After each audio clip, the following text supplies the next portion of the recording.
weird, right? I mean, we all know grenades are modern technology developed in the last few centuries.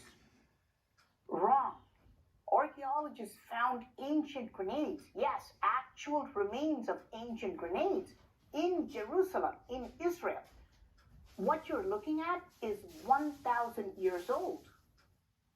Initially, they thought these were just regular ceramic pots, but when they examined the contents inside, they found explosive materials in a certain combination that if this pot was hurled at someone, it will explode.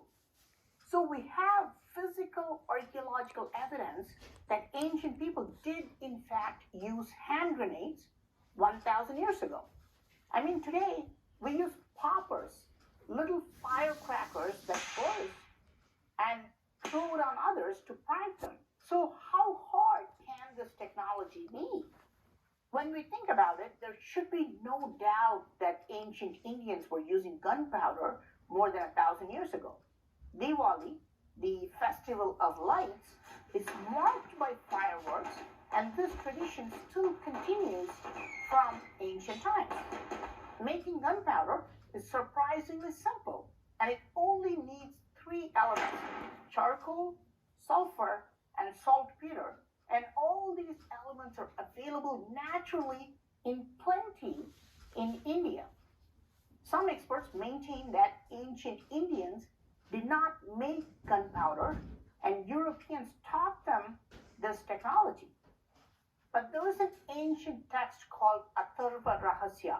It clearly proves that Indians had been manufacturing gunpowder for a long time.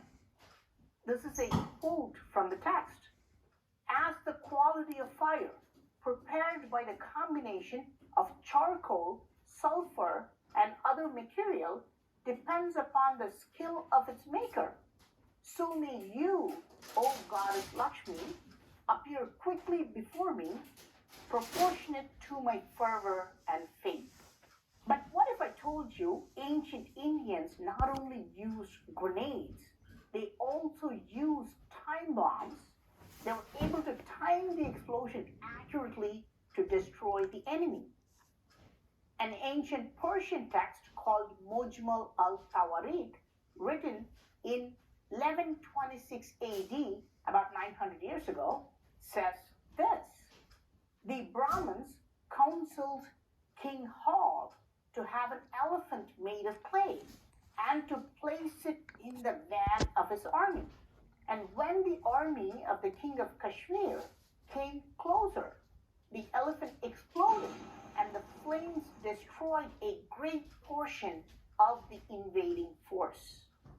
This clearly proves that they were not only using simple bombs like grenades, but they were also able to time the explosion precisely. The text doesn't give more information about how they timed this, if they used a timer like today, or if they used a long fuse to time the explosion.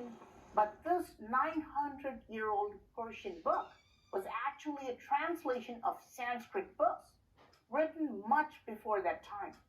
That means ancient Indians used time bombs more than 1,000 years ago. I've shown you a lot of evidence from carvings in temples, from ancient Indian texts, even texts from outside India. I think all these evidences clearly confirm that ancient Indians used very advanced weapons. What did you think? Our student of Roman Rules of Islam teaches us that the so-called Indians are part of the original so-called Black Nation, or Asiatics. Master Fard Muhammad and the Honorable Elijah Muhammad teaches us in our Book of Lessons that the population of the original nation in the wilderness of North America is 17 million. With the 2 million Indians makes it 19 million. All over the planet Earth is 4,400,000,000. So here we see that the Native American Indians are included with the so-called African Americans in the wilderness of North America. It's the same all over the planet Earth. The so-called Puerto Ricans or Taino Indians are a mixture of Native American Indians, Africans, and Spaniards. But they're actually one and the same family. Now, I mean, this is how it was 35,000 years ago when we were living in India. Now, I mean, the black people that was living in India was not in the South known as the Dalit, but the entire country that we know today as India was full of nothing but black people. These black people lived all over Arabia. These black people lived all over China. These black people lived all over Arabia. These black people lived all over Europe, Africa, Australia, the islands, North America, Central America, South America. We were literally citizens of the planet Earth. We were literally human. We were mainly hue or melanated people, people of the sun. We were humanity. We were Asiatics. Asia meaning world, and Ati means tribe or citizens. We were world citizens. We were the gods and goddesses of the face of the planet that we know as Earth today. So were they? Since we can see carvings of sperm and ovum, the cell division, and even ultrasound tests for pregnancy, did they also study and use other advanced technology? Believe it or not, in the ancient temple of Srirangam, I found a very strange carving. A woman is holding up her leg to facilitate a man who is implanting something into her womb. Initially, when I was filming this, I thought she was delivering a baby. But look, her belly is completely flat and her face shows no pain or happiness. So she's not delivering. She's not even pregnant. So what is being implanted inside her womb? The answer is found in the ancient text of Mahabharata, which explains the curious case of Krishna's brother. After fertilization, an embryo was taken out of Krishna's mother and then implanted in the uterus of a surrogate mother. Today, this process of inserting an embryo in a different womb is specifically called gestational surrogacy. Until the last century, this would have sounded like magic. But with our technological advances, we cannot help but wonder, did ancient people use a similar technology? How else can we find such a carving with precise details and the matching description in an ancient text? Did you know that our mother plane comes down to the planet Earth every 2 years? That white people, NASA, and they see our mother plane come every 2 years and absorb hydrogen and oxygen from the planet Earth into the mother plane. And after she refused herself, she take off and disappear at the speed of light, 186,000 miles per second. Let me read something to you from The Holy Fall of America, 1973, by Messenger Elijah Muhammad. The Messenger teaches us on page number 237, I quote him. In the 1930s, Canadian newspapers reported that they saw the wheel, meaning mother plane. It came down out of the sky. They admitted that it looked like a great city and that something came down from it. It appeared to be a tube, but the tube-like thing went back up again. Allah God, who came in the person of Master Fard Muhammad, to whom praise are due forever, taught me that after 6 months to a year, the mother plane comes into the gravity of the earth. It takes on oxygen and hydrogen in order to permit it to stay out of the earth's gravity until it needs refueling again. Ezekiel saw the mother plane in a vision. Ezekiel's prophecy of the will. Ezekiel saw the mother plane in a vision according to the Bible. He looked up and saw this plane. According to the Bible, Ezekiel chapter 1, verse 16.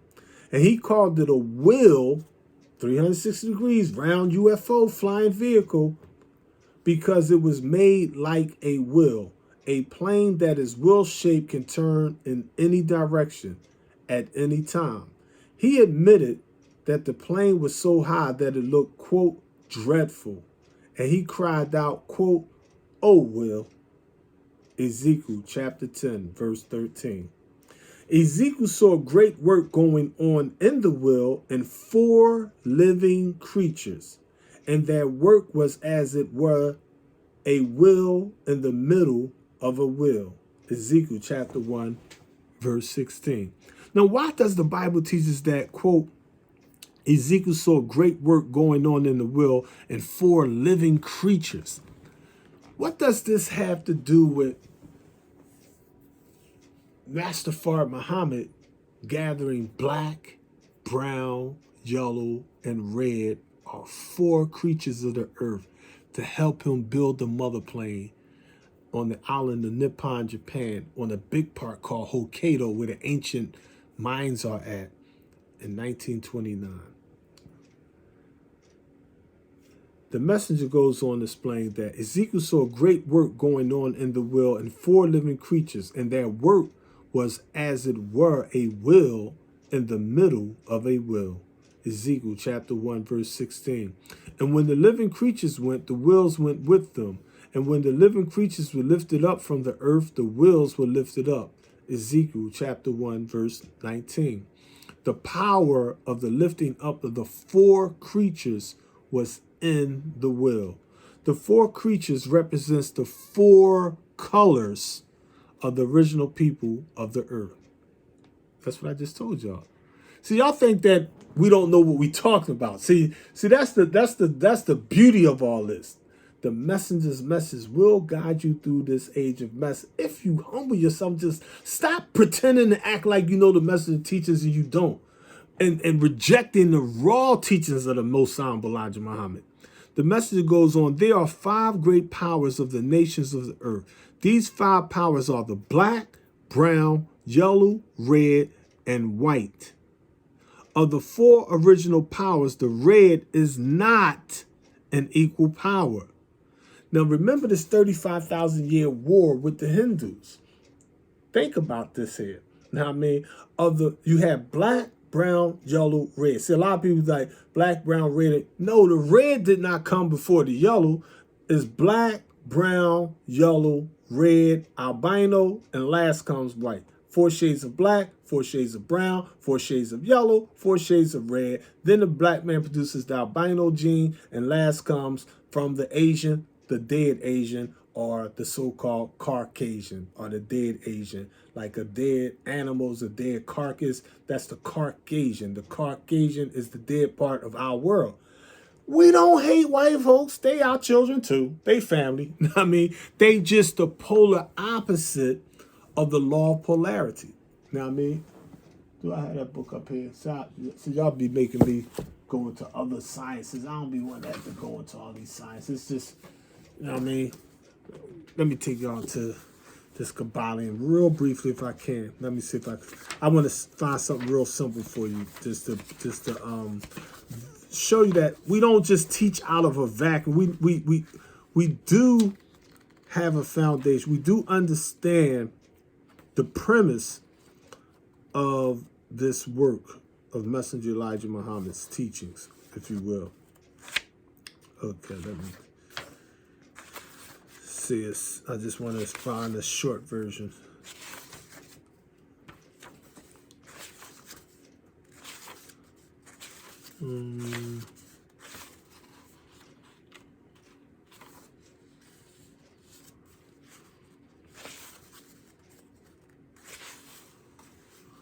So the introduction.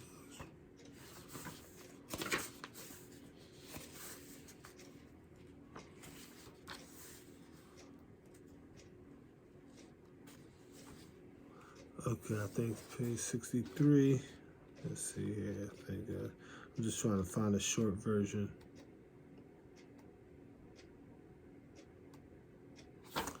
Okay. All right, here we go. I'm going to show you the 7 universal laws. The 7 of them, all right? Number 1, the principle of mentalism. The all is mind. The universe is mental. The Kabbalion, all right? And you hear all this stuff about the Akhenaten, the Anunnaki, the Thoth. His real name is Tahuti. I mean, all this spooky stuff. If you talk, he'd be like, who the heck is the Anunnaki? That's some made up white people stuff. The Anunnaki is not even a word. That's some grafted misinterpretation. The CUNY, they don't know what they talking about with that spooky stuff, all right? His real name is Tahuti, all right? He was a human black god, 100% black man, all right? The dominant gene of the original man, the Asiatic black man, the maker on the cream planet. From him comes all others. They got it like this, like a mystery god. They switched the mystery god to a darn mystery alien. You can't see the mystery god. You can't see none of these mystery aliens. You just got to believe in the mystery god. You got to believe that the mystery aliens exist. You can't see this mystery heaven. You can't see this mystery 12th planet. You just got to believe the mystery heaven exists. You got to believe this mystery 12th planet. It's spook. It's so ignorant of our people.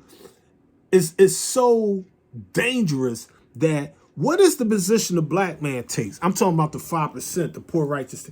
Our position is for 35,000 years, we physically went to war against those that advocated that mystery God. That's how dangerous it is to humanity. They take the power of the people away from them and spook them up. And had them sitting back waiting for a UFO. It's 20, you got FOIs and MGTs right now to this day that physically think they could put probes on their foreheads and get audited, that the Elijah Muhammad is physically coming back to them one day. All kind of spooky stuff. It's just getting ridiculous. Know what I mean? And that mentality, that concept of that mystery guy, the 10%, the rich, the slave makers of the poor, it's the exact same element that takes the Republic of America. Amri means heavenly. Rika means kingdom. The heavenly kingdom of America, which Master Fard Muhammad and the 12 major and the 12 minor scientists explains to us in Al Sayers arrived in 1974 that they're going to turn America into heaven. After 390 years of physical burning, 610 years of cooling off, these 10% rich slave makers of the poor, who are our number one enemies with that idea of spookism. The message said 99% of the Orthodox Muslim worlds are spooked out their minds with the reality of a law God. They do not teach or advocate Allahu and Aha. They do not teach or advocate that God is the reality. They teach you that God is in you. Where? In your heart, in your spook. Is a lie. It's not that they wrong. It's just that they're 100% lying to you. And as long as you believe their lies, their spookism, humanity on this planet covering 196,940,000 square miles, 57,250,000 square miles of land, 139,685,000 square miles of water, we will remain hindered. As long as they burn out libraries, as long as they get you to change the teachings of the Honorable Elijah Muhammad, as long as they could fool you into rejecting the lessons of the Nation of Islam, putting down the restricted laws of Islam, putting down the books of as long as they can make you think that the fall of America is not true, like his bootlicking, hypocritical son, Ibn Warfti Muhammad, said that if America falls, he would run outside and catch her. That's a super slave. These are the people that's leading you in this day and time. This is the type of information that you want to hear. These are the likes and you get the 10,000, a million, these a billion. This is the type of foolishness that the 85% masses are attracted to, because our lessons teaches us that the 85% are the mentally dead.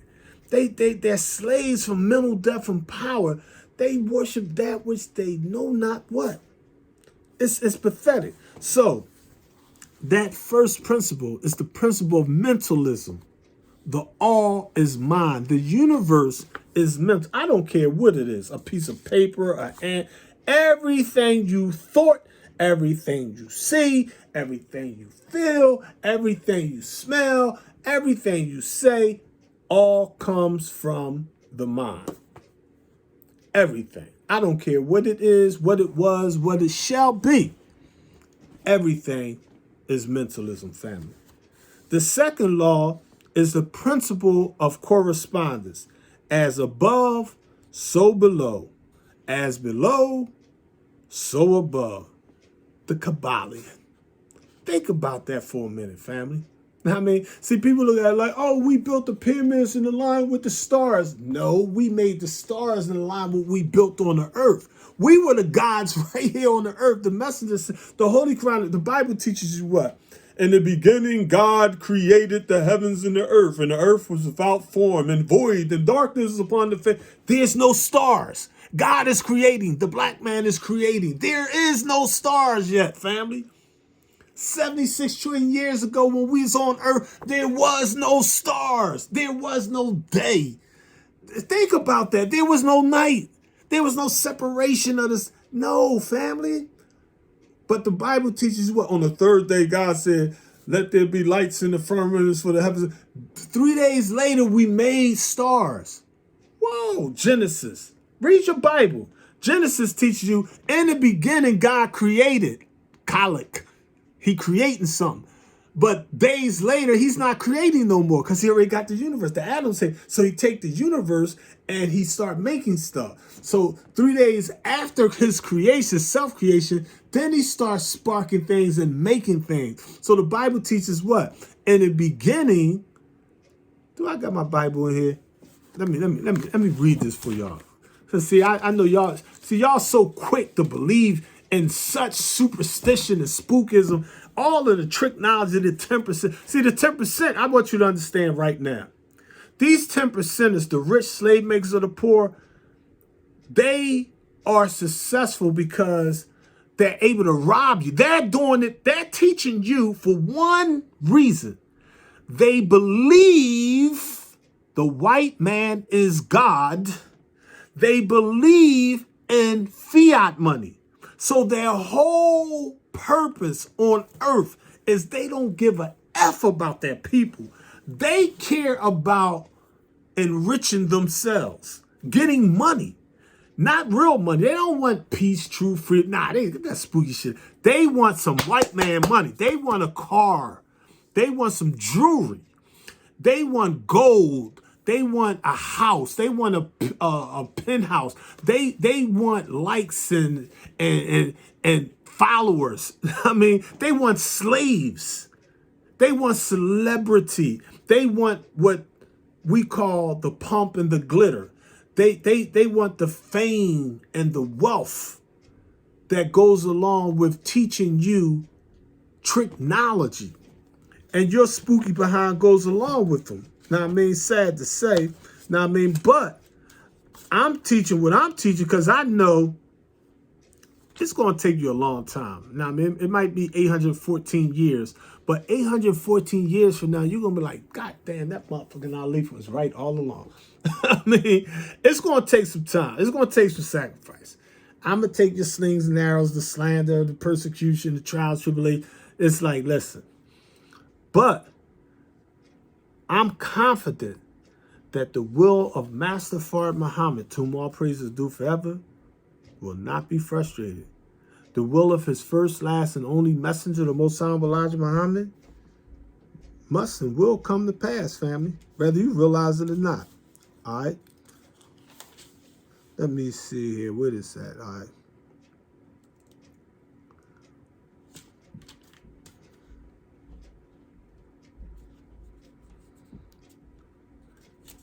Now this, do I have my other Bible? Let me look up here real quick. I don't see it. Do I have it up here? Oh, hold on. I think I have it under here. Let me. Okay. Now, There's all kind of Bibles. I used what's called the Schofield Reference Bible. This is like a scholar's Bible. It's the exact same Bible as the King James 1611 Bible, if you will. The only difference is it gives you the scientific and archaeological evidence to support whatever it is. It shows the actual Aramaic and the Hebrew. Now look at these footnotes. I'm gonna read to you some of the footnotes from Genesis chapter 1. When you read the Bible, Genesis chapter 1, verse 1, quote, "In the beginning, God created the heaven and the earth." All right.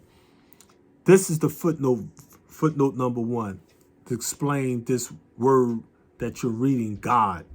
Elohim, sometimes Allah, English form of God, the first of the 3 primary names of deity, is a uniplural noun formed from El, meaning strength, or the strong one, and Allah.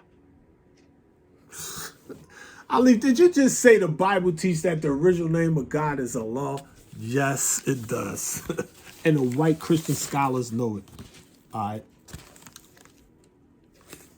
I underlined the word for you. I don't know if you can see that there, family. I always forget to mirror these videos, so sometimes you'll see the star crescent look like it's on the wrong side. Actually, I want y'all to know I got another office on that side and the office in that room. I'm in the main office, but on the video it'll come up reverse because of the way the video show it. And I usually don't click the mirror image, but I need to, you know what I mean, so that you'll see everything in its proper side, if you will. But Allah, A-L-A-H. When you put A-L on in Arabic, A-L means the. Like al, like anything when you go in your dictionary, anything you see with A-L is an Arabic term, you know what I mean? Like algebra, alchemy, whatever, alabaster, that's all the, you know what I mean? So Allah is, when you see Allah, that means God. So when you see A-L, Allah, it means the God, okay? So, has nothing to do with organized religion, pseudo spooky, organized Islam, none of that. No, I mean, we're talking about the nature of Islam. Islam simply means submission. Islam was the faith or the spiritual science of all the black prophets on the face of the planet Earth. Messenger Elijah Muhammad teaches us all of the prophets of God were black. I know some spooky FOIs misinterpret 1972 theology of time and think that Prophet Muhammad was white. The messenger teaches us in 1957, Supreme Wisdom and Message of the Black Man and elsewhere, Prophet Muhammad and all the other prophets were black. He clarifies it in, where is it at? In the Genesis years that both Prophet Muhammad and Jesus, they were not only black men. He says, quote, they were dark-skinned black men. All right. So in the beginning, God created the heaven and the earth. So here in the beginning, you notice God is creating. He's not making, he's creating. See, when you don't have no atoms, you don't have space-time, know what I mean? There's no depth, there's no width, there's no weight. There's creation there. You're talking just nothing but the mind of man sparking what we call the universe. Now, a lot of spooky pseudoscientists be like, there's universes, it's not even mathematical to have universes with an S on it. First of all, if you think about it, that theory of universes, they say that universes is like, they give you an analogy. They say, imagine you're taking a bubble bath and each bubble is a universe. Spooky. I mean, because when you think about if that hypothesis was true, and it's not, it's pseudoscience, it's not even mathematical. It defies the laws of physics. But if it was true, it still wouldn't be true. Because if we lived in it, it's like someone saying an individual cluster of stars or galaxy are somehow beholden to themselves. It's like we got clusters of stars over here. We got the Milky Way galaxy. It's just one galaxy of stars covering what? We know the math. We know the age, 157 quintillion miles, 72 trillion years ago. We know this universe, family. We are the gods. There is no mystery God. See, these spooky mortals is teaching y'all and informing y'all and mistranslating and mistransliterating ancient texts. And it's like their interpretations of these texts is so absurd. It's funny because y'all believe it right now. Like right now in the day, because y'all don't know science yet. But put it like this. In their lifetime, we're talking 50 years from now in the future, people are going to look at them like they was fools. And they're going to look at you as a fool for believing that not. Like, for real, y'all really believe that technology? I mean, they laughed all the way to the bank by selling their stuff and advertising on their videos and books and DVDs and merch and t-shirts and hats and whatever the case may be. All they wanted was the 10% money. All they wanted to do was bow down to their white gods. That's it. Whatever the white man say, they riding with that. If the white man said, listen, ain't no way in the world black, brown, yellow, and red niggers built advanced civilizations, their thing is, yes, sir, boss, you's right. I agree. So, therefore, they must have got this information from either the ancient Romans or Greeks or aliens. But we know there's no way in the world black folks, especially black men, could have an advanced civilization. That's in a nutshell, that's basically the nomenclature or the scientific terminology that they spitting at the 85%. Know what I mean? And as long as them white folks give them some money, these house slaves going to spit that technology to y'all. But there's going to come a time when this thing falls apart. There's going to come a time, according to Theology Time 1972, when it's going to be hell on earth. And during that time, you're going to have FOIs and MGTs. You're going to have angels on posts on every corner, in the hoods, everywhere. Brothers going to be on point. And they're going to annihilate the 10%. The 10% is going to be annihilated on the face of this planet. See, this is what some of us were born for. See, a lot of you think that this atmosphere is not going to be ignited. But we know how to spark it. We know how to set it off. Let me go back here. So in the Genesis chapter 1, this is the original creation. Genesis chapter 1, verse 1. In the beginning, God created the heaven and the earth. And the earth was without form and void, and darkness was upon the face of the deep. And the Spirit of God moved upon the face of the waters. And God said, let there be light. And there was light. And God saw the light, that it was good. And God divided the light from the darkness. And God called the light day, and the darkness he called night. And the evening and the morning were the first day. Now remember, in the beginning, God created. He was creating in the beginning. All right? Let's look at the fourth day. Now remember, in the beginning, God is creating. All right? Remember that principle. Now in the 613 laws in this Torah, all right, we're self-believers. Now this is the book of Genesis, or the book of genetics, the first book of Moses, as they call it. We made, not created, the sun, moon, and stars. The Honorable Elijah Muhammad teaches us in the divine sayings, he said that the sun is not created, the sun is made. He said when you create something, you start from nothing. When you make something, you start with something. All right? So The fourth day, this is Genesis chapter 14. The fourth day, this is the sun, moon, and stars becoming visible. Verse 14, chapter 1 of the book of Genesis, or Genes is the book of genetics. And God said, let there be lights, plural, and let there be lights in the firmament of the heaven to divide the day from the night, and let them be for signs and for seasons. Now we're talking, now keep in mind, we just had what we call March 1st, the new year, the Asiatic year and things of that nature there. So here we have on the fourth day, and God said, let there be lights in the firmament of the heaven to divide the day from the night, and let them be for signs and for seasons and for days and years, and let them be for lights in the firmament of the heaven to give light upon the earth. And it was so. On the fourth day, God is making these lights in the sky for the earth. Well, if he's making some light on the fourth day, what was the light he created on the first day?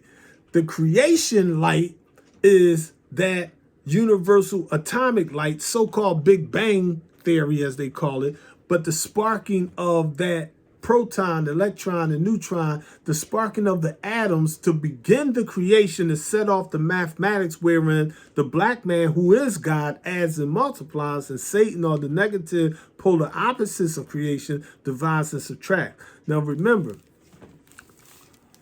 God said, let there be lights in the firmament of the heaven to divide the day from the night, and let them be for signs and for seasons and for days and years, and let them be for lights in the firmament of the heaven to give light upon the earth. And it was so. And God made two great lights, the greater light to rule the day, Al-Shams, or the sun, and the lesser light, Al-Qamar, the moon, and the lesser light to rule the night. He made the stars also.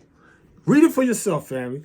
Pick up your Bible, turn to Genesis chapter 1, verse 1. You see that God is creating a light in the beginning. It can't be the sun, moon, and stars, because the sun, moon, and stars ain't made until the fourth day. On the first day, what is this light God is creating? He's creating from himself, from what we call darkness, the light. He's sparking that first atom. Is from the subconscious, the consciousness, knowledge, wisdom, and understanding. Okay, so here we have freedom, justice, and equality, or the sun, moon, and stars being made on the fourth day. It reads, and I quote again, Genesis chapter 1, verse 14, and God said, let there be lights in the firmament of the heaven to divide the day from the night, and let them be for signs and for seasons and for days and years. Master Muhammad teaches us in our lessons, there's 365 days, 5 hours, 48 minutes, 46 seconds in a solar year. 365 days, 5 hours, 48 minutes, 40 seconds in a solar year.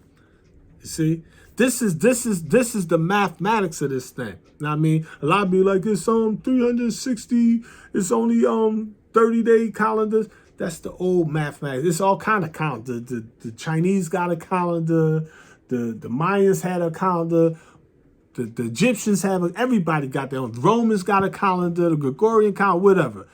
The Nation of Islam has its own Asiatic calendar. We base our calendar off of 25,000 years, all right? So, verse 16 says, and God made two great lights, the greater light to rule the day and the lesser light to rule the night. He made the stars also. And God set them in the firmament of the heaven to give light upon the earth, and to rule over the day and over the night, and to divide the light from the darkness. And God saw that it was good. And the evening and the morning were the fourth day. Now, I just read it to y'all. Now, I mean, you can read it in a New International Version. This is the scholarly version. This is the 1611 version. That's the Schofield Scholar Bible based on the King James Version. Okay, now remember, the first principle is 7 principles. The first one is 7 mind dimensions scored to Master Muhammad in the 1930s. The physical, the emotional, the mental, the spiritual, the soul, the self, and the will. There's 7 universal forces or 7 universal laws that make up Every single religion on the planet Earth, every concept, everything you think of is just 7 basic laws. Think about that. That's a big challenge. Everything you learn, everything you think you know about the Anunnaki, Islam, Buddhism, Hinduism, Christianity, atheism, politics, money, all of it comes from 7 thoughts of the black man's brain. It can't be that simple, but yes, it is. All right, let's look at these 7 again. I'm going to just run through them. Number 1, the principle of mentalism. The all is mind, the universe is mental, Kabbalah. The second law is the principle of correspondence. As above, so below. As below, so above. The third principle, the principle of vibration. Nothing rests. Everything moves. Everything vibrates. I don't care what it is, family. Whether it's, you take this water, you look at it, it looks like it's resting. It's not resting. It's liquid because the atoms are vibrating. If you slow these atoms down at 32 degrees, they turn into physical ice in front of your eyes. If I take this water and put it in the microwave or put it in the pot and I vibrate these atoms real fast and heat them up, they'll boil at 212 degrees Fahrenheit and they will disappear in front of your eyes and turn into steam. There's nothing spooky. Islam is mathematics and mathematics is Islam. The principle of vibration, nothing rests. Everything moves, everything vibrates. Number 4, the principle of polarity. Everything is dual. Everything has poles. Everything has its pair of opposites. Like and unlike are the same. Opposites are identical in nature but different in degree. Extremes meet. All truths are but half-truths. All paradoxes may be reconciled. The Kabbalah. If I take this same water, family, this exact, now look at the law. Everything is dual. Everything has poles. Everything has its pair of opposites. Like and unlike are the same. Opposites are identical in nature, but different in degree. If I would, we got 2 bathrooms. We got a bathroom downstairs. If I go upstairs to the bathroom, my wife has a sink and I have my own sink. If on her side of the sink, she has a hot and cold tap. On my side of the sink, I have a hot and cold tap. If I take and turn on the hot water, or if I turn the knob in the shower to the left, the water gets hot. If I turn the knob to the right, the water gets cold. Is it 2 waters coming out the shower head? No. It's exactly what the Kabbalah says. It says, but different in degree. It's just simply 2 different degrees of the exact same water. Hot water is water. Cold water is water. Hot water is water where the atoms is vibrating faster, so it's hot. Cold water is where the atoms of water is vibrating slower, so it's cold. It's the exact same water. It's the exact same. The white man came out of the black man. God came out of the devil. Heaven comes out of hell. The demons come out of the angels. Light comes out of darkness. Life comes out of death. The woman came out of the man. The X chromosome and the Y. It's all the same. It's just the law of polarity. It's just different in degrees. It's the law of polarity. This is what Dr. Yaqub Malik Shabazz was studying. Opposites attract, likes repel. So that's the 4th law. Let's look at the 5th. The 5th law is the principle of rhythm. Everything flows out and in. Everything has its tides. All things rise and fall. The pendulum swing manifests in everything. The measure of the swing to the right is the measure of the swing to the left. Rhythm compensates. I wouldn't care if it's the heat coming out of the heater, if it's the breath breathing in and out, the blood circulating, thoughts traveling in and light and death, light and darkness, whatever. Now, I mean, protons and electrons, positive and negatives, truth and lies is all the law of rhythm. Everything flows. Let's look at the sixth one. The principle of cause and effect. It's all mathematics, family. Every cause has its effect. Every effect has its cause. Everything happens according to law. Chance is but a name for law not recognized. There's no such thing as chance. There's no such thing as magic. There's no such thing as the supernatural. There's no such thing as aliens. How can an alien be an alien, but they exist in our universe? Out of respect, you would say they our neighbors, but you're like, they're aliens. How could they be aliens if they exist in a sphere of 230 continuous 640 quadrillion miles? If they're aliens, the people living 100 miles, 1,000 miles from us are also aliens.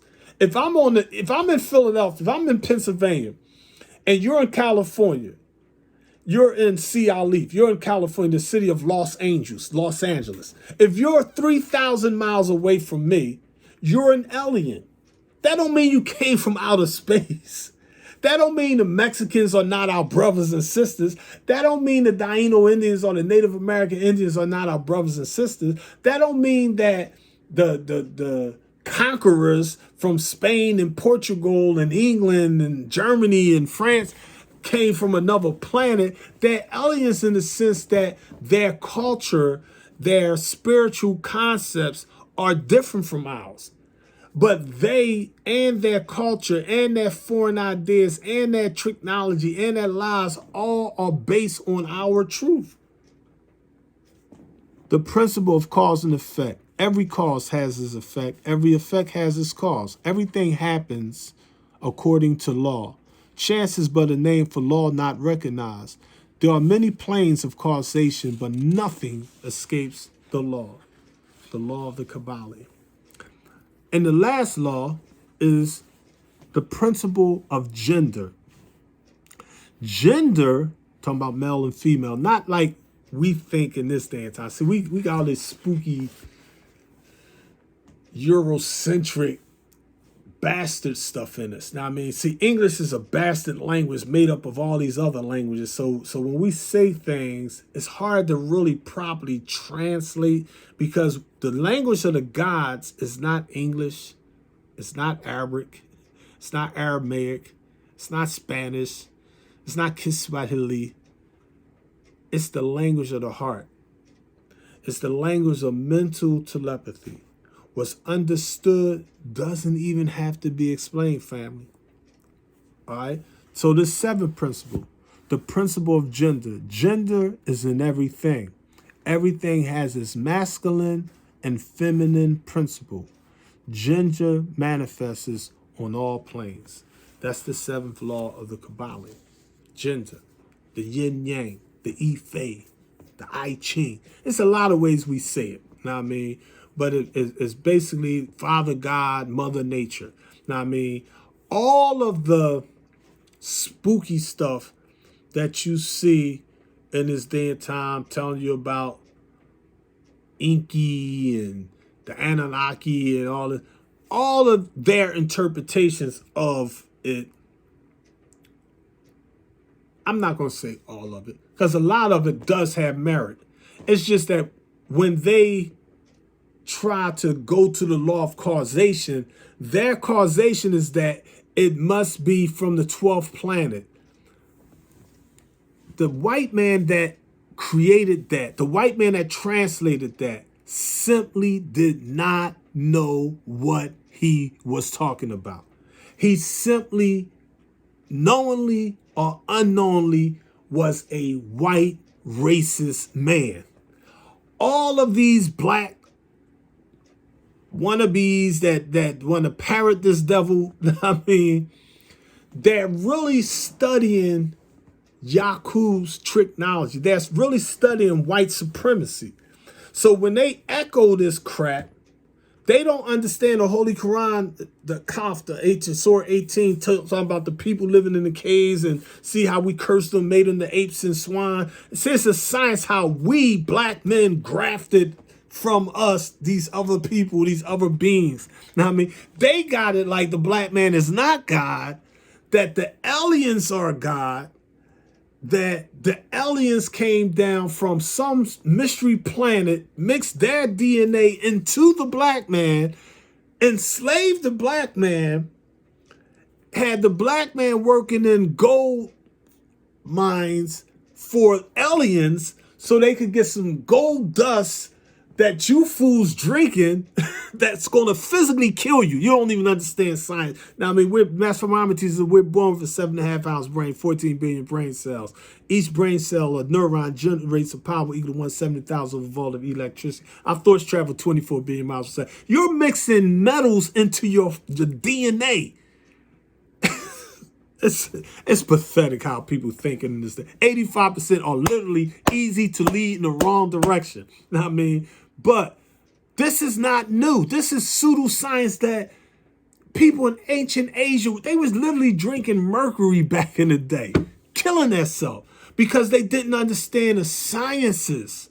Now, I mean, they didn't understand how our 7 layers of skin, our melanin with that sun. The Holy Quran, chapter 90, calls Al-Shams the sun. Now, I mean, 93 million miles away from us, 150 million kilometers. Now, I mean, that sun, 2,679,085 miles in circumference, 850,000 miles in diameter, 426,500 miles in radius, or the center of it, its rays coming off the surface at 14,072 degrees high. It takes 8 minutes and 20 seconds, or exactly 500 seconds, for sunlight to reach the melanin in our body. When that sun reaches our body, it does something to us. The messenger said in the flag of Islam, the sun is the... Let me find that for you real quick. I'm going to quote the message. I ain't even going to... See, I could just freestyle build on this stuff because I've been teaching it for 40 years. See, these New Jacks, wannabes, and all, it's like, no. Now, I mean, they have not been through the fire. They have not been through the pain. They have not been through the bloodshed. They haven't seen mud and blood on their boots. They talk that talk, but they haven't seen it. You put them in the heart of the lions den. You put them in the midst of the killers, the warriors. They can't survive. They come in there and talk. They cannot survive. But they are those that survived the 30 years straight. Been there, done that. Now, I mean, as gods. Not as servants. I mean, like gods, wherever we went, we showed and proved the black man is God. There was no mystery God. Now, I mean, we didn't have social media. We didn't do it for no money or none of that kind of stuff. We did it at the price of death. You see what I'm saying? Like you see. I mean, we gotta. They cut my finger off. It's metal in there. See how crooked that look? It's like we stab devils in the face, in the eyes. You know what I mean? This is what type of warriors we was for Master for Muhammad. This was no game. This was no joke. You know what I mean? And it's like, it still ain't no game. It still ain't no joke. We had comrades physically die in front of our faces. You know what I mean? You know, this is what level this struggle is. We seen enemies trying to destroy the Nation of Islam. We was like, not nowadays. I mean, you know, they would have killed, listen, they would have physically killed the Honorable Minister Louis Farrakhan if it was not for the mighty, mighty FYs and MGTs. Think about that. The devil, the 10%, the rich, and the 85%, they was plotting to physically murder the Honorable Minister Louis Farrakhan. But we was like, not on our watch. You know what I mean? It's like you're not touching the Honorable Minister Louis Farrakhan. You're not harming Brother Minister Jeremiah Shabazz on our watch. Now, he got shot physically. But he's like, no, you're not kidding. You know what I mean? Sad to say, brothers sacrifice. You got brothers on death row. You got brothers that died. My minister, Salim, Willie 30X Clayton, the lieutenant for Muhammad's Mosque number 12, Temple number 12, he physically died on death. See, we don't get accolades and thanks and pats on the back. These is real warriors. Now, I mean, you know, brothers had their bones broken. Brothers was persecuted. Brothers really, and sisters really suffered, really died physically for this. Now, I mean, and you think we're going to let these pseudoscientists and wannabe soothsayers come in and discredit Master Muhammad and all the works of Malcolm X, Father Law, Minister Farrakhan, Salas Muhammad, Jeremiah Shabazz, the mighty FOI, the mighty MGT, and rock our people right back to sleep and have them worshiping some goddamn aliens in outer space? Is you crazy? I mean, you think we're going to think that we're going to get salvation from the Democrats or the Republicans, or we're going to integrate all these technologies that's out here is in a way. We're just being merciful. Now, I mean, that's really what we're doing. Now, I mean, we're really being merciful. But let's look at what the message say about this son, this son of Islam.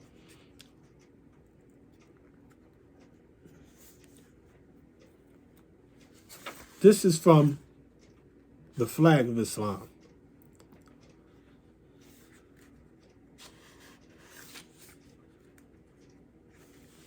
This is the chapter on the sun, representing the sun represents freedom. The star represents justice, and the moon represents equality. The sun, moon, and star represents freedom, justice, and equality. In ancient civilizations, they called it ma'at, or balance. Okay. The significance of the sun in our flag is its freedom of light, warmth, heat, and life, and vitamins of life. Allah, God, uses the sun to condemn slavery. The sun covers the whole entire area of the flag. It is represented by the red color of the flag. The total background of the flag, the fact that we are offered the sun in our flag, means that Allah, God, is offering to us the entire universe of man.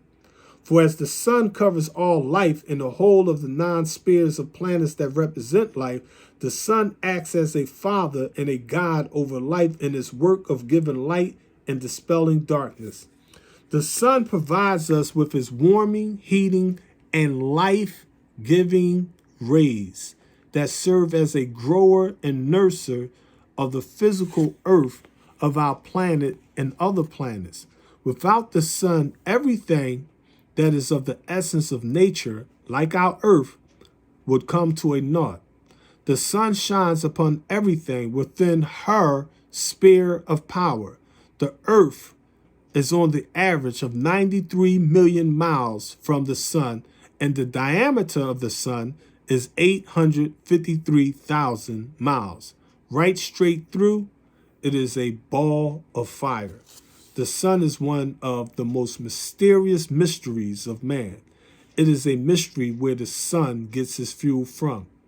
It is a mystery whether or not it has any fuel other than just the will of Allah to continue to cause it to burn from the beginning until such time as he removes it, as he will one day, according to astronomers and scientists of religion.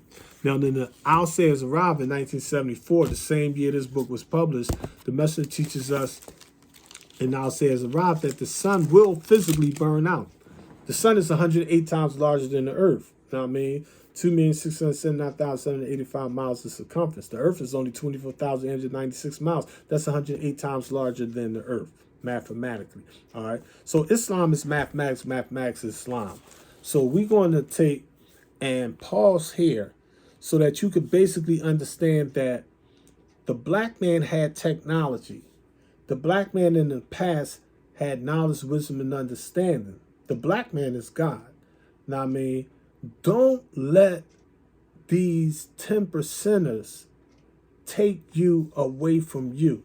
See, I really wouldn't care, but whenever you find the 10% Satan getting our people away from people power, the angels of Allah have a serious problem with that, because we have been working for 66 trillion years for this day. We're in the era where this knowledge, wisdom, and understanding It's going to wake up the people. Science is going to confirm it.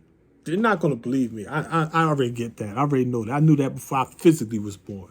You're not going to believe the truth bringers.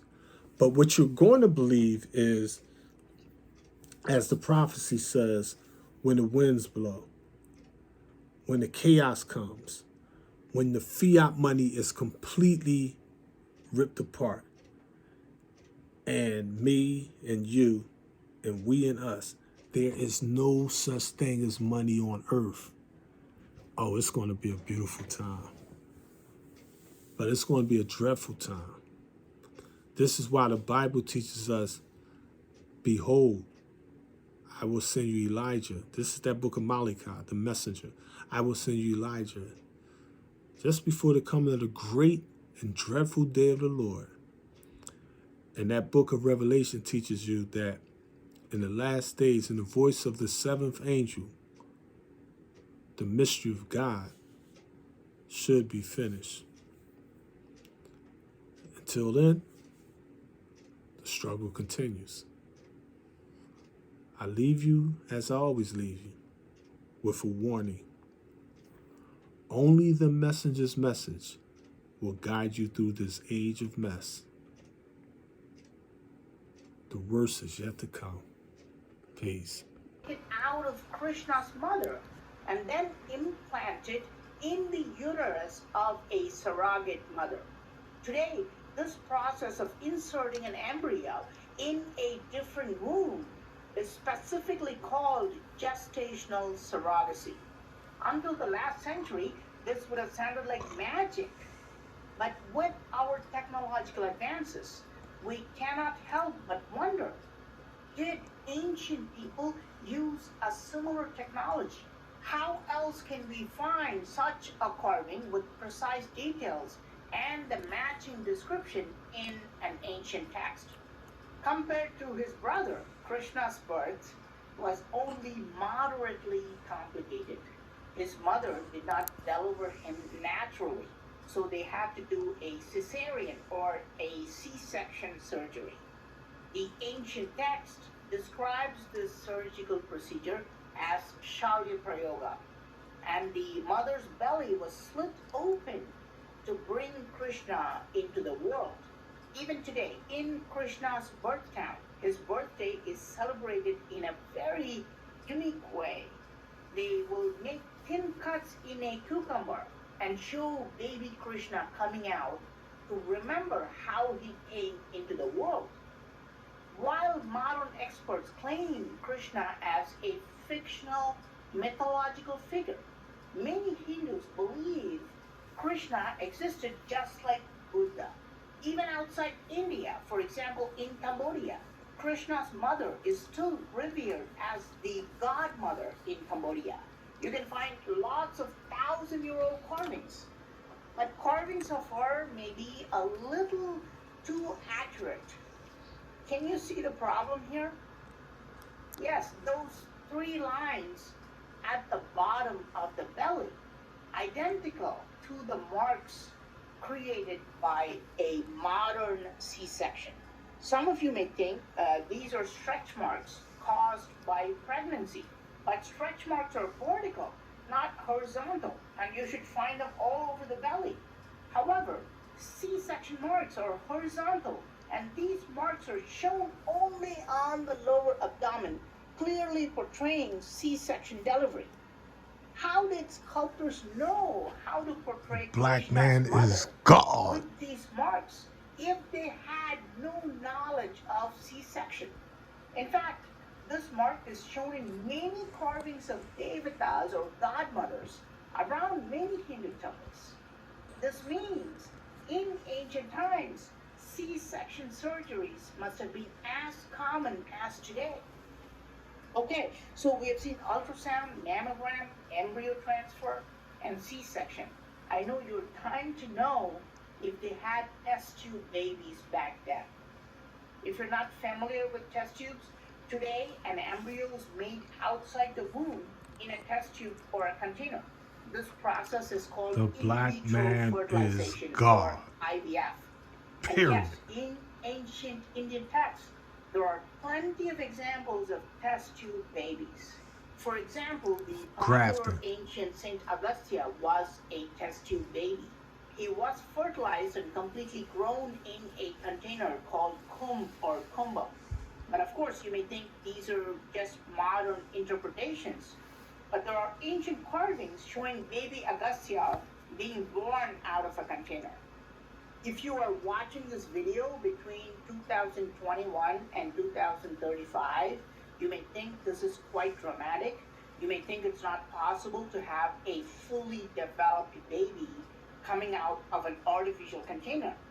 But if you're watching this video in the future, if you're watching this after 2035, you will have no problem with this because we would have already progressed to this Black level man of technology. is God. We will be having babies delivered completely outside the human body in an artificial womb. What I find weird Messenger is that Elijah the Muhammad ancient taught the texts are so reality accurate. itself. They talk about the problems that arise because of these artificial methods. For example, Augustia was very short. He was not the same height as others because of this test tube system. Today, it's well known that there's a possibility of multiple births when they use in vitro method. And ancient texts and temples describe this issue. They show twins, triplets, and quadruplets are created because of artificial methods. Agastya himself had a twin brother.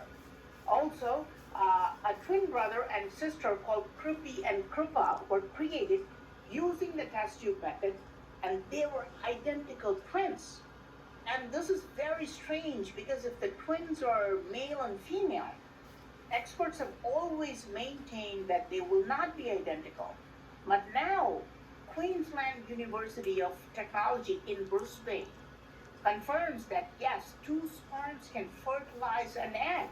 And yes, you can have a boy and a girl looking nearly identical because of this. But what's really fascinating is that this process was understood and artificially produced more than 1,000 years ago. We have ancient carvings showing this. The Bible says where there's two nothing sperms are new under fertilizing the sun. one egg. Think And that these over. types of identical twins are Ecclesiastes. created. You can clearly see two sperms approaching and entering a single egg. Did we once have a very advanced ancient civilization? Did it somehow get destroyed? But the ancient Indians were more advanced than what we are today, because today we fertilize the egg in a test tube and then we implant it in the womb. But the ancient text of Mahabharata explains a fully functional artificial womb that can hold the baby until its birth. According to the text, there were sophisticated structures called kritakum, meaning containers supplied with life-sustaining nutrients. And the text even mentions that these containers were supplied That technology is not in existence yet. Think that over. Until they The black became man is fully God. developed babies. All of this is quite unbelievable until you realize that scientists have developed and tested fully functional artificial wombs now. Growing a baby completely outside the womb is now called ectogenesis. These artificial wombs have been tested on lambs and they're fully grown for 4 weeks and they develop a coat of fur. And scientists have confirmed that they have all parts of the body fully developed without any issues. If law permits, they can build a complete artificial womb for humans. Did ancient Indians also do the same? Did they take the sperm and egg and not only fertilize them, but also create these artificial wombs called kumb to grow the embryo into fully developed babies? But how did that kumb, the ancient artificial womb, really look? In almost every ancient temple, inside the main chamber or the womb chamber, there will be strange carvings called kumb. This structure is usually carved secretly in deep dark places of the main chamber, so the lighting is never good when I film them. I examined this one from the ancient temple at Hampi. The kum or kumbum does not look like a regular container, but a very, very complex, sophisticated device. The bottom has a large oval chamber to hold the growing fetus. It has two handles or knobs attached to it on the left and right, perhaps for opening it if needed. It seems to be having two large tube-like structures attached on either side. And on the top, there is a cylinder attached. I shot this one in a different temple. Again, look at this comb. Remarkably similar to the one we saw before. Why are these strange structures carved in deep, dark parts of temples?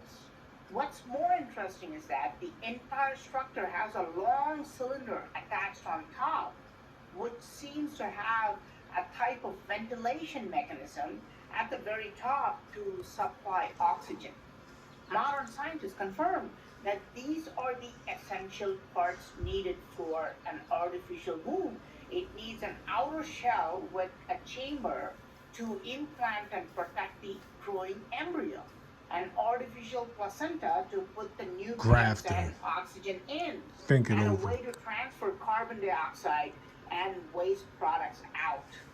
Do you know scientists are building a tiny ECMO device, a device that allows blood to be oxygenated outside the body? According to this plan, the device will blend gases and oxygenate the fetus, and they will have artificial placenta to remove the carbon dioxide and the waste from the womb. This seems to be the exact design of the ancient comb as well. Remember, I showed you a temple before. In it, there are carvings of how cells divide first to pregnancy. I haven't fully understood this yet, but Hindu temples seem to be very closely related to pregnancy. I've shown you what happens inside the body, but what happens outside? Is it carved in Hindu temples? There are thousands of carvings showing pregnancy in Hindu temples. In fact, with the data I have collected, I'm now able to even classify them. This is between 0 to 3 months or the first trimester. Some are between 3 to 6 months or the second trimester. And lots of carvings show the last trimester because it's the most eye-catching. But before we go look at the delivery and other interesting information, when a woman got pregnant in ancient times, how did they confirm if she's pregnant? Today, doctors do an ultrasound by putting a device on a woman's belly to see the baby and its developments. This is considered the pinnacle of technology. However, a very similar carving is found in an ancient Hindu temple in Cambodia. Here, a doctor is seen holding a very similar device on the belly of a woman, doing the exact same test, checking for pregnancy. Archaeologists confirm this carving is more than 900 years old. Is it possible that such a device existed in ancient times? Are we inventing new machines, or are we simply reinventing ancient machines? Think But about how it. was such a technology possible in ancient times? Did ancient people at least know about human anatomy? It is well known that ancient builders carved things very accurately in Hindu temples. Look at the toes and look at the fingernails, and their attention to human anatomy is just stunning. You can see the veins, arteries, and individual strands of hair, all of them carved in ancient times. Okay, I know some of you will think this is what artists do. These guys were master sculptors and they just wanted to show these details because they wanted to be accurate and loved their jobs to make things look realistic and beautiful. But how beautiful is this? Currently placed in the Museum of Allahabad, Archaeologists confirm that this is an ancient artifact, a model showing the intestine of a male human body. Experts have dated this to 2nd century AD, so it's about 1,800 years old. This was absolutely not done for beauty. They were definitely studying human anatomy for scientific purposes. Is it possible that ancient Indians were not only studying anatomy, but were also performing surgeries just like today? In the past decade, a revolutionary device has been created to detect breast cancer. It's a handheld cup-like device and it can be placed on the breast to check for cancer. Remarkably, in an ancient temple, the exact process is called. A woman is holding a cone-like device on her breast, clearly pressing it against her breast. She holds one finger on her face, a clear indication of thinking about her future, and tears are rolling down her eyes. Is it possible that this was an ancient handheld cancer detecting device? How else can we explain this carving? Exactly how advanced were they? Okay, let us now turn our attentions to 66 trillion years ago when our moon was formed. Now, over there in that file cabinet somewhere, I have a old book that I wrote called The Science of Our Moon. Shabazz, it's called Shabazz, the origin of our moons with an S on it. It takes you into the 72 trillion year old history of our moon, the 66 trillion year old history of our moon. It gives you the dichotomy between Mars and Mercury. It take you into the highest sciences, if you will. You know what I mean? It also covers all of the devil's history on getting to our moon, our Bade or Kamar, as the Holy Quran calls it, you know what I mean, and that moon god. And when you study the pantheon and the family lineage of the so-called Anunnaki, you see that one of the gods is known as the god of the moon. I mean, the originator of the moon. I mean, it happened 66 trillion years ago. I mean, and this god, according to antiquity, was able to take elements from the earth like saltpeter, whatever, you know what I mean, carbon. He was able to take stuff from the natural dust of the earth and produce high explosives. So our people in antiquity, they had hand grenades, they had red hot bullets, they had flaming arrows and cold swords, they had missiles and flying vehicles, and they had technology that they designed with the purpose of negativity or destruction in mind. I mean, it was the war of the gods, a 35,000 year history of warfare. Okay, so let us look at this. Now, this is from the Holy Flag of Islam, 1974, by Messenger Elijah Muhammad. All right. The messenger says on page number 15, on the moon, according to the teachings of Allah God, who came in the person of Master Fard Muhammad, to whom praises are due forever, is a part of this earth. It is as old as the earth. It was not the idea of the God who took the moon from the earth to make that a satellite for the earth. Basically speaking, in plain language, the message is telling us here, reminding us, like, listen, the God that made the moon never had the intention, he never had the niyat to make a sign or a symbol or a moon. That was never his plan. That was the plan. That was the subconsciousness. That was the mathematics, the dominant idea of the black man that created the universe, saying that, listen, you'll never be able to destroy the black man. Even though you may try, even though you may kill a lot of people, You may even kill yourself, fool, but you'll never destroy God. Ever. It just simply can't happen. Now, I mean, like say somebody took and physically destroyed Masfar Muhammad, physically destroyed Down Elijah Muhammad. Their teachings would keep them alive. You could physically kill the angels of Allah, God, but you can't kill the truth that we made manifest. See, some of the angels wish and pray that because that thing is the truth, and just keep on going. I mean, they're confident their life and their death and their sacrifices is all for Allah, God, who came in the person of Master Muhammad.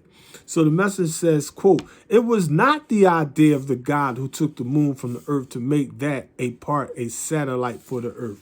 Think about that. That was not the plan, family. I mean, that was the subconsciousness or the divine will. You cannot frustrate the will of Allah, God, who came to person Master Muhammad. See, when you wage war against the righteous, you wage war against yourself. The Holy Quran teaches us those that wage war against the angels of Allah become the enemies of Allah, and the chastisement of Allah be upon them. Okay? His idea was to force his rule upon the people of our planet and force all to speak the same dialect, which he was not able to do. See, he wanted everybody to sound like him, to think like him, to do like him. See, that's the ego. That's the id. I mean, that's the reptilian brain. That's that mortal brain. I mean, that's not how the gods think. So this spooky, foolish, used to be 5%er thought that he could force everybody to speak the same dialect on the face of the planet Earth, but he didn't understand the different atmospheric conditions we live under. Some of us are up on Mount Everest, 29,141 feet high. Some of us all the way deep in a valley in Israel, the lowest point on the planet Earth. We're simply not going to sound the same. That's what the beauty of this universe is that we're different. You know what I mean? Then he decided to destroy all, including the earth and himself. He went to work by attempting to drill a tube into the earth's surface. He didn't just drill into the earth. He took a tube and drilled the tube into the earth, and he filled this tube up with it's a science here. See, this is how it really happens, family, all right? Then he decided to destroy all, including the earth and himself. He went to work by attempting to drill a tube into the earth's surface. It must have reached approximately the center of the earth. Then he filled it with high explosives, which we call dynamite. However, it was 30% more powerful than the present dynamite. Then he set it off. See, if it was just too explosive, it was like just straight nuclear stuff, it would have melted, so it wouldn't have worked properly. But if you think about it mathematically, if it's like dynamite, but 1/3 stronger, if it's 30% stronger than present dynamite or TNT, and he set it off, see, that type of explosion, say you was in the wilderness of North America, and he set off that type of explosion in the east, you wouldn't hear it. You wouldn't see it. You wouldn't smell it. You wouldn't feel it. It'd be a mathematical explosion that it'll cause all these mathematical reactions. Now, keep in mind, you're talking tsunamis. You're talking about trees literally melting. You're talking about insects and birds becoming annihilated. Like, they're not dying.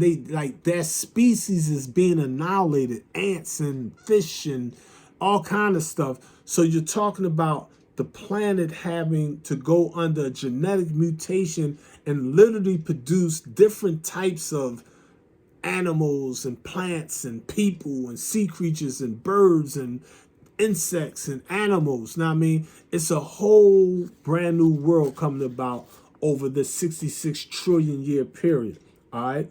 Then he set it off. The explosion blasted away a piece of our then Earth, which according to the moon's diameter is approximately 2,160 miles, or about 1/3 the size of our planet Earth. Right here, the messenger quoting them 99 actual facts that a lot of you spooky FOIs and MGTs don't believe in. Here, where did the messenger get these mathematics from? It come from Master Muhammad's lessons. All right, think about it. The moon's diameter is approximately 2,160 miles, or about 1/3 the size of our planet Earth. That part moon and this part Earth was one planet. After that part that you call, we don't call it, but you call it that, you call moon was blasted away from this part to the distance of approximately 12,000 miles, she turned over and emptied the water onto this part, which we call Earth. Now, a lot of people think like, oh, the moon blasted away from the Earth and then she turned around and dumped her water onto the Earth. That's a little spooky. That's not the mathematics of it. Let's look at it more like the Earth's atmosphere. You got the atmosphere, the troposphere, like the Holy Quran, the Anunnaki and all. They talk about these different layers of water. It absorbed. You cannot destroy water. I don't care. The water that's in this bottle, hydrogen and oxygen, is the same water that was here 76 trillion years ago. You cannot destroy water, fam. When I drink that water and it goes in my body and I urinate it comes back. That's how water operates. If I take this water, if I physically pour some water out of here right now and it hit the table, that water would physically, listen to what I'm saying, it would physically never stop moving. I wouldn't care if it was a year, 8 years, 15 trillion. It'll never stop moving until it reaches its level. And then when it reaches its level, what do that water do? If I took something like this water, some simple stuff. If I took this water, just took the cap off, just some regular water. If I took this water and I took this physical water. You see how much water in there? Say I took this water and set it right here. And I came back an hour from now. The water would be right here. But if I took this water and you measured it and weighed it on an atomic microscope, on an atomic scale, and you weighed the exact weight of this, including the bottle, and I set it right here, and you came back 1 hour from now and you weighed it again, this physical bottle of water would be lighter. If you came back a day from now, this physical water would be even lighter. If you came back a week or a month, if you came back a year from now, this physical water would be gone. What? Nobody came into the Supreme Angel Studios and took the water. But if I took this water and let regular oxygen, regular air go inside this H2O, see that liquid water? If I took that water and set it right there and you came back 30 days from today, this physical water would disappear. What happened to it? It's magic, but not like you think. This is black magic. This is mathematics. The universe is alive. The universe would actually vibrate those atoms and turn them back into particles. And they would literally come up into the air and physically disappear right in front of your face.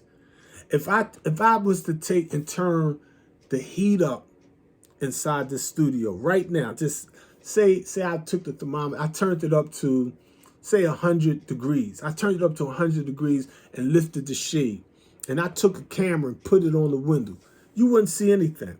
But say it was cold outside and I turned the heat up 100 degrees in here and I put the camera on there and you watched it for, say, 5 hours. You'll see physical water form on the window. And then it gets so heavy, the water would physically run down the window. You could literally put some plastic on there and capture the water coming off the window and put water inside. You could put physical water out of thin air in a bottle. How did that, is it magic? No, it's mathematics. You see? So the Honorable Elijah Muhammad's teachings are based on universal mathematics, cause and effect. Just as there is physical water, there's symbolic water. The Messenger teaches us in the 12 Jewels of Islam that knowledge is to listen, know, and observe. Knowledge is the foundation. Wisdom or water is to make your knowledge known, symbolizing the black woman. But understanding is a picture one makes in his mind or her mind based on knowledge. Now, I know, you'd be thinking, oh, the white man invented the guillotine, the gun, he invented the microscope, he invented everything. No, he didn't invent anything. All he did was plagiarize our ancient technologies. Now, I mean, unfortunately for us, and actually unfortunately for them, they unintentionally and sometimes intentionally burnt down our libraries. I mean, imagine the libraries of Alex. Imagine the devils. I mean, they such warmongers. They call themselves burning their boats, and they accidentally burn down part of the library of Alexandria. I mean, they burn up the ancient artifacts in South America and Central America and North America. They try to get rid of our records because they know the black man, the brown man, the yellow man, the red man is God and Goddess. Y'all didn't get that. Still ain't get it. The black man is God. The black woman is his goddess. The brown man is God. The brown woman is his goddess. The yellow man is God. The yellow woman is his goddess. The red man, the so-called weak Indians, are gods. The Indian women that you see in the wilderness of North America, the Indian women you see over in India, from the north lightest Indian women to the pitch black Dalit Indian women, they're all goddesses. All of them. All of their men are gods. Every last one of them. Now, 85% of them don't even know they gods. So they act and think like mentally dead because they don't have knowledge of self. Now, I mean, it's sad. It's pathetic. Yeah, I get it. But at the end of the day, the nature of a thing, the Honorable Elijah Muhammad teaches us, and the divine reminder, the Honorable Minister Farrakhan reminds us, the nature of a thing you cannot alter. You cannot invariably change the nature of a thing. You can alter its characteristics.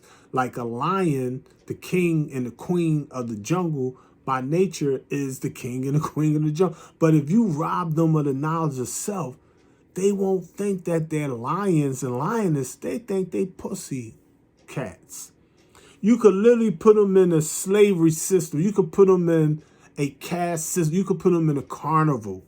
You could put them in a circus. You could go to you go down North Philly to the Girard Zoo and you see the king. You see the lion in a cage. See the lioness in the inside of a cage. You be like, you supposed to be the ruler of the jungle? Like, for real? Know what I mean? No, these are the ones that have been robbed of the knowledge, wisdom, and understanding of themselves. Know what I mean? So let us look at Dr. Yaqub Malik Shabazz. Yaqub means the changer. Maliki means the master or the king, the ruler. And Shabazz means the godly or the godlike. Let's look at what they had thousands of years ago before the European inventions. All right, the messenger says, the message of the black man in America, page number 112 in 1965, quote, he, talking about Dr. Yaqub, he learned from studying the germ of the black man under the microscope. Here, the messenger has Dr. Yaqub. It's an anachronism. It seems like it's out of place, out of time. How could Yaqub be studying under a microscope over 6,000 years ago? I thought the microscope I thought microbiology was something new invented by white people. That's the mentally dead technology they teach. He, Yaqub, learned from studying the germ of the black man under the microscope that there were two people in him and that one was black, the other brown.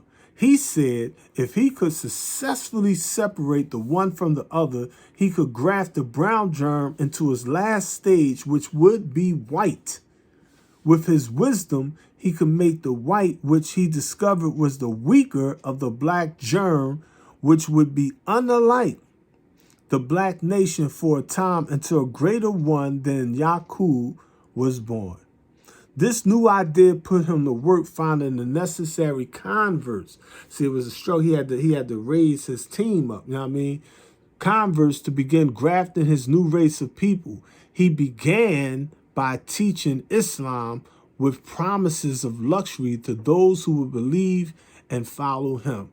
See, Yaqub, he knew that the people were caught up in the devil's world of materialism. You know what I mean? So you gotta like, all right, let me get out people some paper. You know what I mean? If you teach out people how to do 501c3s, rebuild their credits, mortgages, bankruptcies, how to get some fiat money.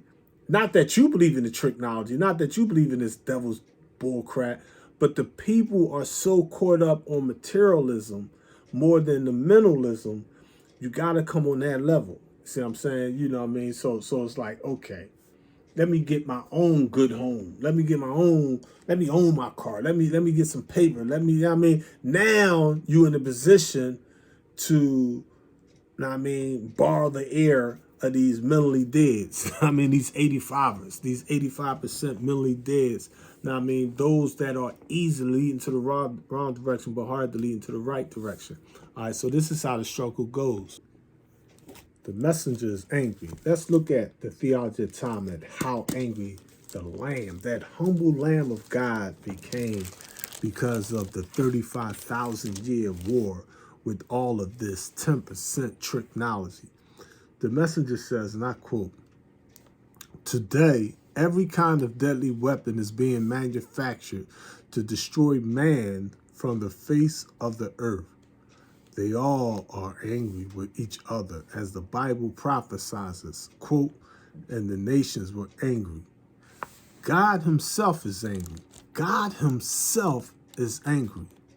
But the time had come for the dead that they should rise up and be judged according to justice." That's Bible, Revelation chapter 11, verse 18. Not talking about a physical resurrection, talking about the mental resurrection. Our people in the hells of North America has suffered under the Caucasian devils. We suffered under the brown man. We suffered under the yellow man. We suffered under the red man. We suffered under everyone on the face of the planet Earth, and to this very day that God himself is angry. The messenger says, and I quote, "They all are angry with each other, as the Bible prophesies, and the nations were angry. God himself is angry, and the time had come for the dead that they should rise up and be judged according to justice." Bible, Revelation chapter 11, verse 18. Is there in your Bible in Revelation, God was angry? The Lamb was angry. Think about that. God was angry, and the Lamb was angry. Everybody was angry because the war of the devils were against God and his messenger. God and his messenger were both angry. I'm angry now and ready to fight. This is why I'm here. The messenger said, I'm going to read that part again because y'all so spooky. Y'all don't get this. And when things get crazy, you still won't get it. God and his messenger were both angry. They were sick and tired of being sick and tired, family. The messenger said, quote, "I'm angry now and ready to fight." Now, you spooky punk behind mighty FOI and MGT, y'all ain't ready to fight. Y'all ain't ready to live, build, kill, and die for this nation.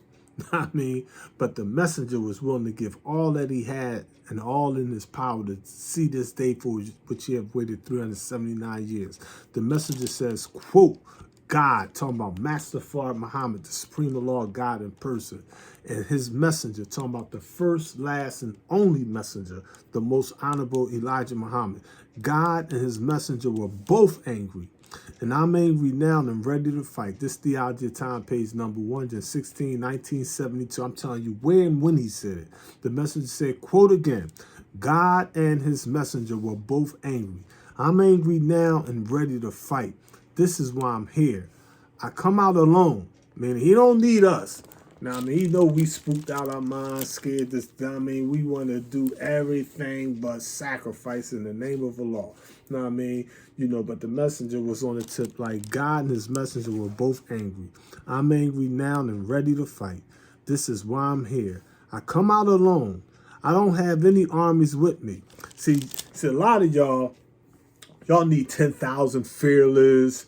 You want the brothers to protect you. So a lot of people are tough because they got the FOI backing them up. They tough because they got the MGT backing them up. You put them up Muncie. Send that behind up to the state penitentiary by their self. Quiet as a house mouse. Quiet as a house mouse. Why does he fear now that he's a big man? I mean, because he always had that fear in his heart. But a real warrior, a real FOI, a real MGT, ever since they were little babies, fearless. They were sick and tired. Before they were born out of their physical mother's womb, they were born for this. They were ready for this. Their life and their death and their sacrifices is all for a Lord God who came in the person of Master Farad Muhammad, to whom all praises due forever. You send them up greatest for it. They gonna take charge. Send them up Huntington, they take charge. Send them up Rockview, they take charge. Send them to the Supermax, Greene County, they take charge. Send them up SCI Dallas, they take charge. Send them to North Philly, West Philly, South Philly. Send them to the Badlands, they take charge. Why? Because they sick and tired of being sick and tired. That thing is like, it's not about me. It's not about the individual self. It's about we and us. There's no big I's and little U's in this holy nation of Islam. This thing is real. So the messenger says, and I quote him again, God was angry. The Lamb was angry. Everybody was angry because the war of the devils were against God and his messenger. God and his messenger were both angry. I'm angry now and ready to fight. Look at this little lamb. I mean, imagine the little lamb ready to get it on, family. He ready to put that work in. The Lamb of God himself. Now, I mean, that little black lamb, the lamb said God and his messenger were both angry. I'm angry now and ready to fight. This is why. The messenger said, this is why I'm here. I come out alone. I don't have any armies with me. Y'all don't get this, do y'all? See, a lot of y'all think, oh, you tough because you got 144,000. You tough because you got Muhammad's Mosque number 1, Muhammad's Mosque number 2, Muhammad's Mosque number 12 behind you. Know what I mean? See, it's totally different when you on the tip like, you know what? I'm going to see these dudes by myself. But you're a captain, you're a lieutenant, you're a minister, you're MGT. Man, I'm not telling fruit. No, I got this. I'ma handle it. I'm angry. I'm sick and tired of being sick and tired. I'm saying that I'm willing to give all that I have and do all in my power to see this day for which I have waited 370. I want to see our people free for real. Now, I mean, I'm not playing games with the teachings of the Most High Elijah Muhammad. So God and his messenger were both angry. I'm angry now and ready to fight. This is why I'm here, according to Messenger Elijah Muhammad. I come out alone. I don't have any armies with me. My few followers are very weak. He ain't said it. He said they very weak. They have no arms. If they follow me to my God, they have perfect arms, arms that don't miss. Save yourself from this war. This is a terrible war. Everyone's throwing at the other one all he has. Deadly bombs, guns, and everything. They're doing it. They're prepared to do it. If you don't have a savior in this day and time, it is time to make haste and get one. Think that over, family. Know what I mean? Think that over. That's that raw. That's not that gangster. That's that God star. That's radical, groundbreaking evidences about ancient India and its technology. Here's a carving found in an ancient temple. It shows something mind-boggling. A sperm approaching an ovum just prior to fertilization. But this sounds nonsensical because we know that the human fertilization process was only discovered in the 19th century. But this ancient Indian temple was built more than 1,000 years ago. So how could they carve a sperm and ovum looking like this without a microscope? Of course, some will argue that this is something else, a snake eating an egg. Some will argue that this is Rahu from Hindu mythology. He is known for eating the sun or moon, causing the eclipse. Quite an interesting story from Hindu texts, except that this explanation conveniently avoids telling you that Rahu is only half snake. His entire upper torso is always shown human-like with full facial features. Here is another carving from another ancient temple. Again, this is clearly a sperm fertilizing an ovum. This is how it originally looked in the last 5 years, and the temple has decided to paint it recently. Sorry it looks like this now. I like the older look. And one detail of this is that you can see that the sperm is smaller and the ovum is larger. If this is a snake, there's no way it can swallow this. If you look at the actual videos of snakes eating eggs, you will not even consider this as a possibility. And this is not even a snake because it doesn't have any head or scales. If you notice Hindu temples, they carve the details perfectly. They carve the scales, they carve tongue, they even carve rows of teeth inside their mouths, which most of us today don't even know they have teeth like this. If this is in fact a sperm and ovum, and ancient India was far ahead in advanced technology, shouldn't they have documented what happens after fertilization? In another ancient temple, you can see something even more strange, a single cell. This is unmistakable because it looks circular, like an egg cell, with a round nucleus at the center. So what happens when a sperm unites with this egg cell? A new life called zygote or embryo is formed, and it starts to divide rapidly. The fertilized egg starts to split into Black man two is cells. God. Again, this is clearly shown in the same temple, in the same place. Then it starts to split into 4 cells. Again, this cell division is also clearly shown in the same temple, side by side, as though they're giving us a step-by-step explanation of the process. Then the cells start to become a blob and slowly start to look like a human after 8 weeks. Now this is called a fetus. Now thus far you have definitely wondered, is this all true? Or is this something else? If this is really true, if they studied the fertilization and cell division, then there should be carvings of fetus inside the womb, right? In a temple called Kundaram Bhairava temple, there are carvings showing black man fetus is God. with the umbilical cord attached, clearly in a fetal position, just like how we are able to see them with advanced technology now. There are other carvings showing stylized form of the human fetus as well. I have personally visited this temple to film this. However, I was told that photography has now been banned. But I've seen them with my own eyes and confirmed that these carvings are there in the temple, but the pictures I'm using are from the internet. But this is not the only temple which shows the fetus.